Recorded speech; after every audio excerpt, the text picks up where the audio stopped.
नमस्कार दोस्तों, मैं वैभव मिश्रा आपके अपने YouTube channel technical knowledge with Vaibhav Mishra में स्वागत करता हूं। आज हम लोग बात करने वाले हैं इंटरनेट के बारे में। बहुत दिनों बाद मैं एक वीडियो अपलोड कर रहा हूं। चलिए फिर एक शुरुआत करते हैं इंटरनेट की। इंटरनेट क्या होता है, इसके पीछे बैकग्राउंड क्या सिनारियो है, आज मैं सारी चीजें आपको एक ही वीडियो में सारी चीज समझाता हूँ। चलिए देखते हैं। इंटरनेट एक नेटवर्कों का समूह होता है जिसे हम नेटवर्क ऑफ नेटवर्क्स भी कहते हैं। कई सारे गैर सरकारी, गवर्नमेंट, नॉन गवर्नमेंट ऑर्गेनाइजेशन होती हैं जो इन सब चीजों को चलाने का काम करती थी। थोड़ा सा इसके इंटरनेट के बारे में जानने से पहले हम हिस्ट्री देख लेते हैं कि क्या होती है। देखिए कि हिस्ट्री में बताया है the internet is the largest network of the computer spread across the world in actually the network of many smaller network owned by various government, non government organisation, universities, business, communities etcetera. कहने का मतलब है कि internet दुनिया में फैले computer का सबसे बड़ा नेटवर्क है। यह वास्तव में विभिन्न सरकारी, गैर सरकारी संगठनों, विश्वविद्यालयों या फिर व्यावसायिक समुदाय आदि का स्वामित्व है, जिसके माध्यम से यह इंटरनेट चला। क्या हुआ कि सबसे पहले इंटरनेट का यूज अमेरिका रक्षा मंत्रालय द्वारा, या कह सकते हैं कि अमेरिका की जो सुरक्षा प्रणाली है या फिर हम कह सकते हैं डिफेंस ऑर्गेनाइजेशन है, उसने इसको ऑर्गेनाइज किया था आपस में कम्युनिकेट करने के लिए। तो उसको जिसको हम लोग उसको कहा गया advance research project agency network. इनका काम क्या था कि ये चीजों को, कई सारे नेटवर्कों को आपस में, कई सारी चीजों को आपस में उन्होंने जोड़कर एक सूचना का आदान प्रदान करने का एक जरिया बनाया, जिससे कि क्या हो सके कि हम जो सूचना एक जगह से दूसरी जगह भेज रहे हैं वो कोई दूसरा जान ना सके। ये सबसे पहले आपका अमेरिकी रक्षा मंत्रालय द्वारा किया गया। फिर उसके बाद क्या हुआ, इस नेटवर्क की स्थापना विभिन्न विश्वविद्यालयों को अमेरिकी रक्षा विभाग से जोड़ने के लिए की गई थी। बाद में लोगों ने इस पर डेटा और संदेश साझा करने के लिए नेटवर्क का उपयोग करने लगे। क्या हुआ कि जब रक्षा मंत्रालय ने कई सारी यूनिवर्सिटीज को जोड़ दिए एक डेटा को क्या करने, शेयर करने के लिए, तो कई सारे लोग भी आके इस नेटवर्क का यूज करके डेटा की शेयरिंग चालू कर दिए। तो उस केस में क्या हुआ, क्योंकि रक्षा से जुड़ी चीज है, डिफेंस से जुड़ी चीज है, तो क्या किया अमेरिकी रक्षा मंत्रालय ने उसको अलग कर लिया अपने आप से। जब उन्होंने अपने आप से अलग किया तो उसको बोला मिलीनेट, जिसे हम लोग कहते हैं मिलिट्री नेटवर्क का नाम दे दिया गया। उन्होंने क्या किया, अपना नेट से, जिसे एडवांस प्रोजेक्ट रिसर्च एजेंसी से, जिससे कि उन्होंने क्या किया, अपना एक पूरा शेयरिंग वापस कर लिया और उसका नाम दिया मिलीनेट। ठीक है, मिलीनेट जब हो गई तो इसको बोला गया नेशनल साइंस फाउंडेशन नेटवर्क। अपरा नेट, मिलीनेट ये अलग हो गए। अब अपरा नेट को नेशनल साइंस फाउंडेशन के नाम से एक फेडरल एजेंसी शुरू किया जो अपरा नेट कहलाई। यहां पर क्या हुआ कि बहुत सारे नेटवर्क को जोड़े, आपस में शेयरिंग किए और स्पीड वाइज की स्पीड बहुत तेज होने लगी। इसके परिणाम स्वरूप क्या हुआ, 1991 में क्या किए कि एक मैगजीन के थ्रू हमने डेटा शुरू किया ट्रांसफर करना। एक मैगजीन के फॉर्म पर डेटा को ट्रांसफर करना चालू किया, जिसके जहां पर आते हैं 1991 टिम बर्नर ली, आप लोग जानते होंगे। उन्होंने एक नाम दिया WWW, वर्ल्ड वाइड वेब। ठीक है, ये तो थी इंटरनेट की कुछ हिस्ट्री के बारे में। मुझे आशा है कि आपको ये समझ में आ चुकी होगी। अब हम बात करते हैं कि इंटरनेट को जोड़ा कैसे जाता है आपस में। देखिए, मैं आपको बता दूं कि मैंने पहले भी बोला कि कई सारे छोटे छोटे नेटवर्क होते हैं, उनको आपस में जोड़ते हैं। अब हमको एक कॉन्टिनेंट से दूसरे कॉन्टिनेंट जोड़ने के लिए, जैसे कि मैंने आपको ग्राफ में समझाने की कोशिश कर रहा हूं।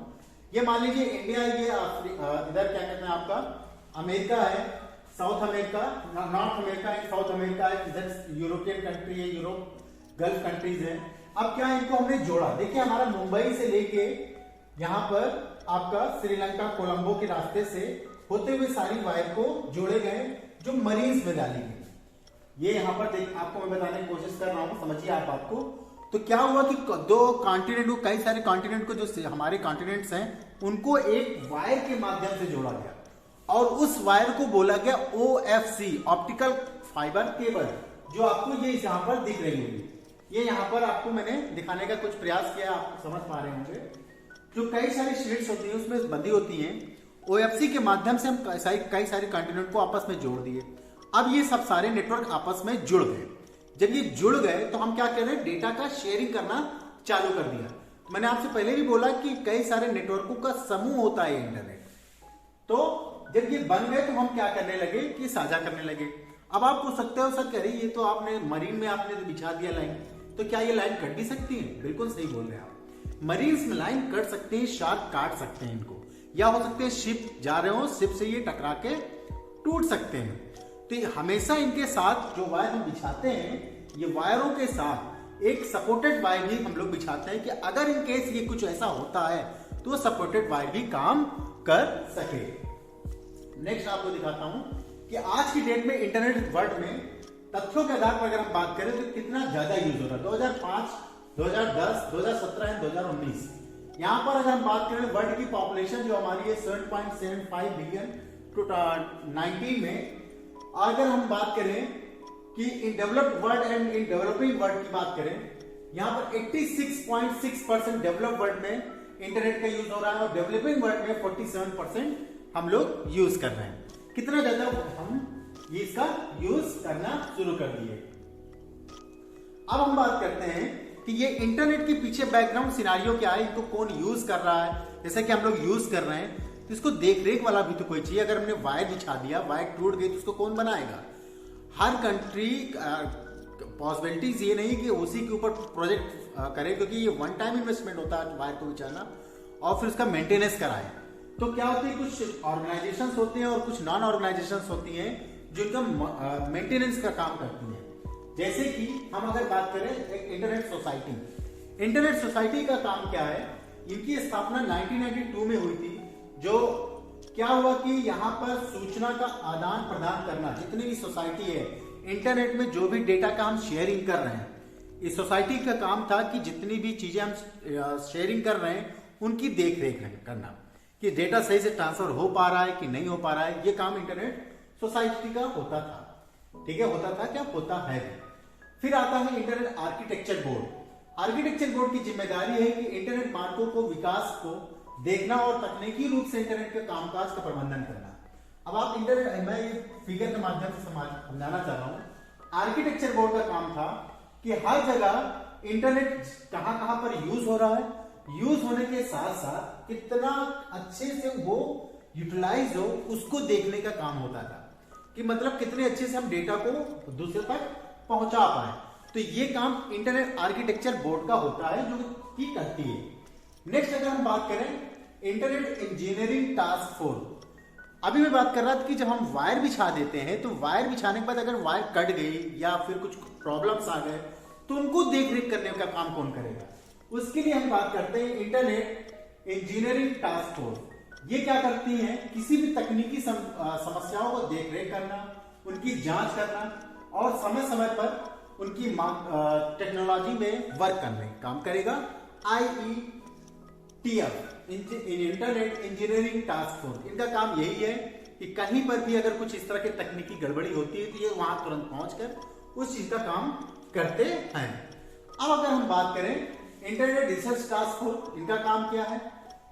ये काम करते हैं तो look into the long term research issues related to the internet. ये बहुत दूर तक की चीजों को देखने का काम करते हैं, जैसे कि प्रोटोकॉल्स हो गए, एप्लीकेशंस हो गए, आर्किटेक्चर टेक्नोलॉजी के बारे में। इनका काम यह है कि हम और कितने टेक्नोलॉजी को इनहांस करें कि जिससे कि ये सुचारू रूप से हमारा इंटरनेट चलता रहे और जिससे कि हम लोग आसानी से इसको एक्सेस करते रहें। ठीक है, अब हम बात करते हैं internet corporation of assignment and name. यहां पर इनका काम क्या है, ICANN का, कि हम अक्सर अपने मोबाइल में देखते हैं कि हमारे पे मैक एड्रेस होता है और जब इंटरनेट ऑन करते हैं या फिर किसी कंप्यूटर में इंटरनेट चलाते हैं तो वहां IP एड्रेस होता है। हर IP का अलॉटमेंट करना और मैक एड्रेस का अलॉटमेंट करना इन्हीं का काम होता है कि हम कितना कंप्यूटर को यूनिकली आइडेंटिफाई करें। IP एड्रेस डिवाइड करना या उसको नेमिंग करने का काम ICANN का होता है। किए गए कार्य, नाम, नंबरों के लिए इंटरनेट कॉर्पोरेशन ICANN दुनिया भर के विशिष्ट पहचानकर्ताओं के समन्वय के लिए जिम्मेदार है, जिनका उपयोग अपने आईपी पते के बीच पुनरावृत्ति टकराव से बचाने के लिए किया जाता है। आई होप मैं थोड़ा सा आपको मेरा प्रयास था कि किसी तरह मैं आपको इसके बारे में अच्छे से बता सकूं, समझा सकूं। अगर आपको ये चीजें अच्छे से समझ में आ गई हो तो प्लीज लाइक और सब्सक्राइब जरूर